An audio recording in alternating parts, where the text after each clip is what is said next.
the predicted lineup, starting off with Leeds away, obviously, this weekend. Last game before the international break, the dreaded last game before the international break. Yeah, I mean, we've been playing 4-3-3, haven't we, of late? I just want to see us play a 4-2-3-1. Yeah. I mean, yeah. It's definitely been 2-8s in the last couple of games. So I think, look, we'll get into the lineup, but surely there's a certain player that needs to go in the 10. Surely in this game. Come on. Brian Daigle in all our predicted lineups is like every game he goes, I think maybe he'll go back three this game. Everything's. I think he might change it. I think maybe this is the one he'll go back three. I don't think this is the one he'll go back three. Yeah. But I mean, we haven't seen that formation since PSG though. No, we haven't, and it looked incredible in that game. Yeah, but I guess time and place. But yeah, and Leeds away shouldn't be that time or place. But in goal is obviously going to be. Well, I guess injuries. I guess. Oh, we'll look at the team news then quickly before we get into the predicted lineup. So obviously, yeah. Mawani, he's remains out for this week, with still being described as a dead leg, but have to hope it's not. Romero missed midweek, back for this one. Really good news, a quick turnaround for him. Solanke had successful minor surgery but remains out. We'll see after international break when he's going to be fit. Dragoshin, Kulusevski, Maddison remain long-term injuries, although Dragoshin's been back on the pitch and training with the first team for a few weeks now. And Kosta Takai is also been training with the first team for the last 10 days. So very soon, I'm hoping I reckon after international break, or maybe come the end of November, it could be just Kulusevski and Maddison potentially. Yeah, with Maddison, with Kulusevski hopefully coming back in the next month after. Yeah, touch wood. Let's hope. So we need Decky, man. We desperately need him. Yeah, Decky's going to be very important. And yeah, I mean, the thought of adding Decky and Maddison to that forward line, man, it just stuff of dreams, but it just seems so far away. Yeah, I think you need to get Maddison out of your head a little bit, because we ain't going to see him till at least the back end of the season. At the very earliest. It's just he's working very hard, clearly, isn't he, to get back fit? But the thought of it is just it's mouth-watering. I know, it's just a shame that we're not going to see it probably this season. Yeah, but let's get into the predicted lineup. In goal is obviously going to be Big Vic, and I think Big Vic, he needs to buck up his ideas a little bit, his performances, because a lot of question marks over Vic at this moment in time. Last two games not great by any stretch of the imagination. I mean, that second half against Wolves really worried me, because he just showed like massive signs of panic every time he got the ball, was kicking it out of play, his goalkeeping as well. I mean, a couple of goals that we've conceded over the last few weeks have been down to him. So, I mean, he has been named in the leadership group, but he needs to improve those performances. Definitely. He needs to get this nervousness out of his game. I think he needs to add that little bit more composure back into his game, which he doesn't really have. He's such a passion merchant, as they call him. Like he gets pumped up, and sometimes that leads to a bit of chaos in and around him, and he needs to work on that. Do you think it's fair to say, some people say he's cost us 4 points over the last two Premier League games? Is that harsh or is that fair? I think he's had a hand in it.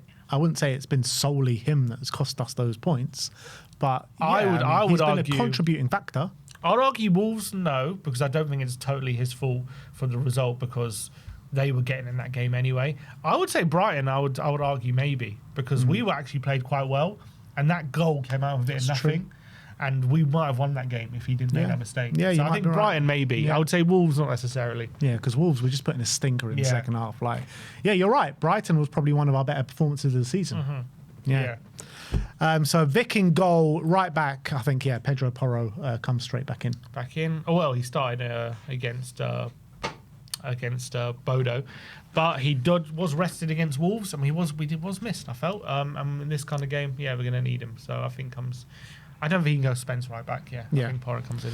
So Porro right back, right centre back is the return of Cuti Romero, and he's actually confirmed he's going to start. Yeah, he confirmed it. So I feel like we missed him massively out in Bodo, to be honest, because as much as Kevin Danso was putting his body on the line for the team, you saw the ball playing out the back, the ball progression from that area of the pitch where Romero just likes to put those like dinks in midfield or dinks out to the fullback, whatever. Like we were missing that desperately. Yeah, I also felt like out of possession. Danso, which I thought he usually does, but he wasn't doing it enough, I felt, for me. Just like being a bit more aggressive out of possession, pushing a bit higher, nicking the ball off the opposition and regaining possession. I felt he was a bit too standoffish, which you don't associate with someone like Dan. So obviously Romero coming in, he'll obviously offer that as well. I'm sure Calvert-Lewin ain't going to be looking forward to facing him. Yeah, definitely. So Romero, right centre-back. Left centre-back will be the ever-reliable Mickey van der Ven on the back of his captain display in Bodo. His hamstrings are holding up. Yeah, well, don't speak, man. Don't speak. But with Mickey van der Ven, I thought he put in a really good display out in Bodo.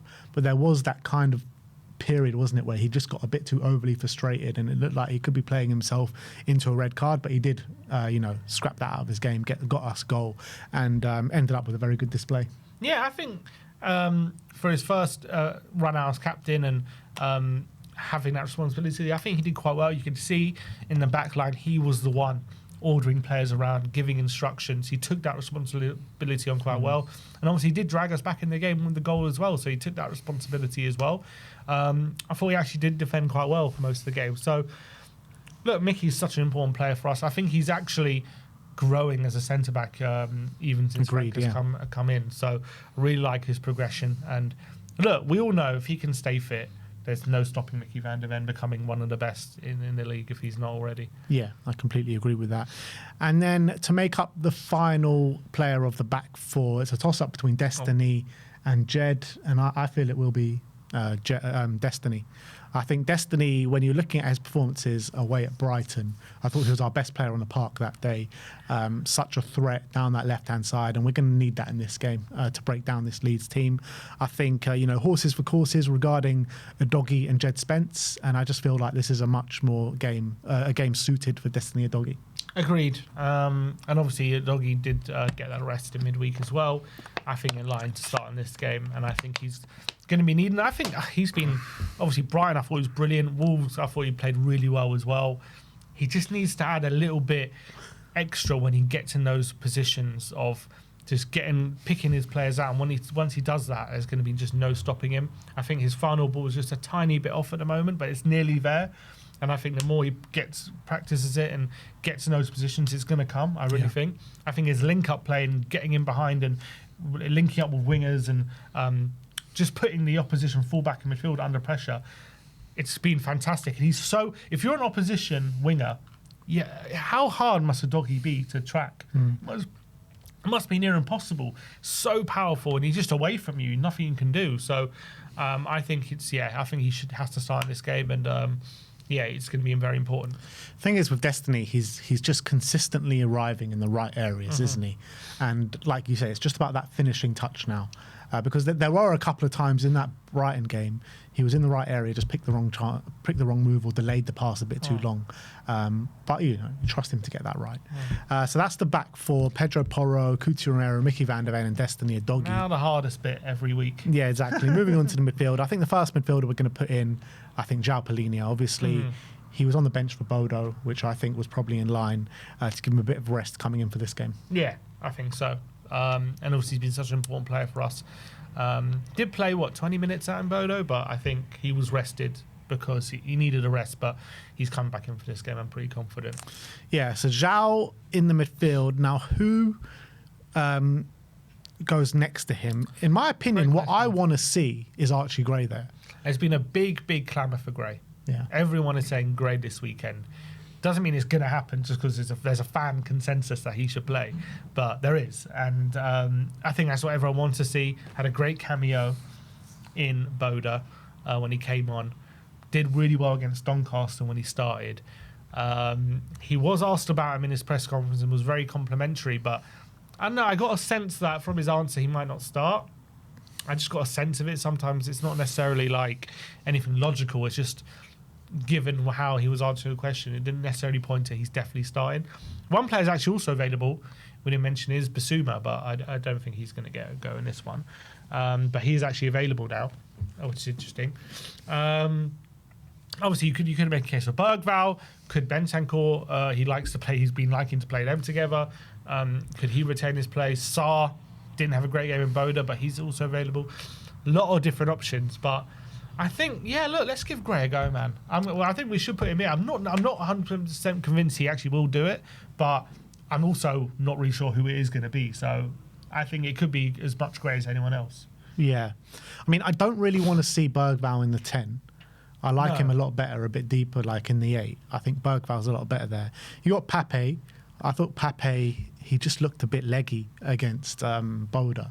So I think he could probably do with another rest as well. He's got to go out to Senegal in this international break, which will take a bit more out of him as well. So I think probably Pape on the bench. So for me, I think it's, and obviously Bentancur's there as well, which, you know, he could very well go for Paulinho and Bentancur again in the midfield. But yeah, I'd like to see Gray. And I think, like, with him going back to his old club, a pitch that he knows really well, a club that he knows very well, I think it could be like a very familiar setting for him, and he could like feel very comfortable on the pitch. Yeah, and obviously he's going to get a warm welcome. You would think. I think now's as good a chance as any, I would just say, to give Gray a go. There's no real reason not to. And get him next to Paulinho, so he's got that bit of protection if need be. If he, you know, but yeah, one thing I noticed about Gray so far this season, he does seem that little bit more physical, doesn't he? He seems to have added that little bit of physicality and muscle, so he's not getting as bullied as much, I feel, as last season. And, you know, that's what a year in the Premier League does for you, particularly a centre-back as well. Like, with the minutes that he got in the positions that he got it last year, I think, you know, will stand him in good stead this season. I think we're already seeing that in the minutes that he has. So, yeah, Archie Gray, we're going to go in midfield alongside João Palhinha. In the number 10 now, it's got to be Xavi, surely. I've just got this feeling he is going to go on the left again. I really hope it isn't. Obviously, he didn't start against Boda in midweek. He didn't start, did he? Against Boda midweek. Came on for half an hour to go. So I definitely think he starts. He came on in the 10. Did okay. I think he did all right. I didn't do anything special. I just felt, in terms of compared him to Bergvall in that position, he was just getting on the ball a lot more, just bringing other players in to play a bit more. Didn't really create. He obviously had a couple of moments where he won some free kicks, and there was a couple of good moments where he linked up with a doggy, but obviously he didn't. You want a bit of magic, a bit of spark. He didn't really provide that. But he did okay. I wanted to see him start in that position in the Premier League. I mean, his best performance has been against Brighton when he came on in the last half an hour. I just think, start him. I think he'll do it. I really hope we do. I think it's time. Come on, Thomas. We're all asking for it. Just do it. Now's the time. Like, you've got to see it to see if it's going to work or not. Like, he keeps shunting around on the left because he's worried about this and that. Well, let's see. If it doesn't work, okay, then you shunt it back on the left. But it's not really working on the left anyway, so you might as well just get him up to speed in the 10. Like, what are you waiting for? Yeah. Just get it over with. And if you have that 3 in midfield, Paulinho, Gray, and Xavi Simons, there can't be no exclusive ball progression, surely. Yeah, you would think so. Surely that should really help. Yeah. So that's the 3 in midfield that we're going for. On the right-hand side is obviously going to be Mohamed Kudus. He's been so vital to our play ever since joining the club, and we saw how important he was when he came on against Boda on midweek. Yeah, I've obviously voiced my concerns about him being too important to the team. It's a bit of an issue at the moment. But hopefully you add Xavi a bit closer in the 10 to him, you add Gray. Hopefully that means there's a few more threats coming from different areas rather than just relying on him. But yeah, he's been so important to us. I'll shudder to think if we hadn't signed him and we didn't have him in the team, or what our beginning of the season would have looked like, to be honest. Yeah, 100%. So Kudus on the right, Xavi in the middle. On the left is a big talking point. Obviously, Odebear has been favoured there recently. You got Brennan Johnson, who, you know, he doesn't seem to be liking him on the left-hand side anymore, even though he did get a couple of goals at the first few games of the season. There is Matisse Tell there as well. Did you get any minutes? Obviously, no, not against Boda. Who's the one before Boda? Wolves, he got some minutes, and obviously came on, did okay, I guess. He only had 5 minutes though, didn't he? I think he's going to start Tell. I think so as well. Because Odebear just didn't really do much against Boda, given the opportunity. You say that, yeah, which is, you know, it's not, you know, far from the truth. But I thought if anything was going to happen from any of the starting players up front, it was going to come from him. Like, he was the one that looked like most active. I agree, but he still didn't really do much. Like, he did hit the post, to be fair, late on. But, like, it wasn't a performance to, like, yeah, he's starting Saturday. You know what I mean? But as much as we talk about Xavi Simons always getting shunted over to the left, like, Matisse Tell's always been shunted up front, and it's not doing him any favours. So I want to see him on the left to see what he can do. And I think Frank does as well. He said it before. He said, I want to see him on the left. That's maybe his best position, and we just haven't seen it. So I think, given the fact he got no minutes, he came on against Wolves, did affected the game somewhat. The fact that Odebear Johnson didn't really set the world alight in midweek as well. Again, is this an opportunity to give him a go? And I think being with the doggy is going to help him open up that space. Yeah. So I think this is a good opportunity to go with Tell, and I really hope he does. The only worry I do have, and it's a slight worry I have, is he again going to go Tell up front? And I really hope he doesn't, because Rishi's played a lot, and he played 90 minutes again against Boda. He played 90 minutes against Wolves. So there's a back in my mind, I'm worried, is he thinking, does Richie need just a bit of a rest? And if he does think that, is he going to go Scarlett? If not Scarlett, he's going to go Tell there. And I really hope he doesn't. But he's the only other option at the moment. Yeah. So I'm worried about that. I think he does go Richie up front. I think he does. So. He does go Richie up top, and I think Richie. I think he's looked a bit isolated in recent weeks up top. Not seeing much of the ball, not seeing much quality from him.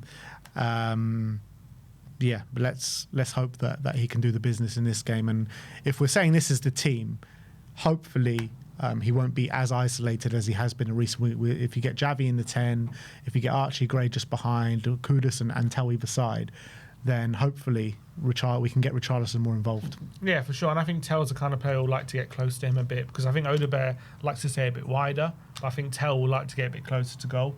So I think that would help. And I think their dynamics will be good, because I think the dynamic of Tell and Udogie should really work, because Udogie likes to provide the width and get to that byline, which means we don't need, because I think that's what Odebear likes to do as well. I think Odebear likes to take on his man, and he seems to prefer to go on the outside than go on the inside, Odebear, when he takes on his man. But Tell, I think, will use that run from Udogie, and it means he can either go on the outside, but I think Tell's one who does prefer to go on the inside and maybe get those shots in or get those in-swinging crosses in. And so I think that dynamic should really work better than it does with Odebear, potentially, which I think could be good. I actually think if Johnson was there with Udogie, it could work better than he does with Spence, but we haven't seen that yet. So yeah, I'm really intrigued to see how that dynamic works. One thing I do like about the dynamic between Odebear and Udogie, though, is I like that Odebear does link up with him. Like, he finds those little passes in behind to Udogie, and he does keep the ball. Whereas I feel like when there's Johnson there, he's just so careless on the ball, isn't he? He just gives it away, and he doesn't find Udogie when he's making those runs. But Odebear does, and he knows little things like that he won't get the credit for. So yeah, but we are going with Tell, and I'm intrigued about that kind of dynamic. The thing is with Tell, I think he's so desperate to do well, isn't he? Like, you could just see it. He tries too much. That's what I'm saying. Like, he just tries a bit too hard. Where if he was just to calm down a little bit, don't run around like a headless chicken, and just channel that kind of want and desperation to do well in a different way, I think he could do so much better for us. Yeah, I feel like because obviously he's not in the Champions League squad, the pressure on him to perform in these games is just that little bit more, because it's if you don't. Obviously, you have to perform now. It's not even like if you don't perform now, you're not playing next game. You know you're not playing next game. So you have to perform in this game. Got to grab every to opportunity. justify playing in a 2 games time.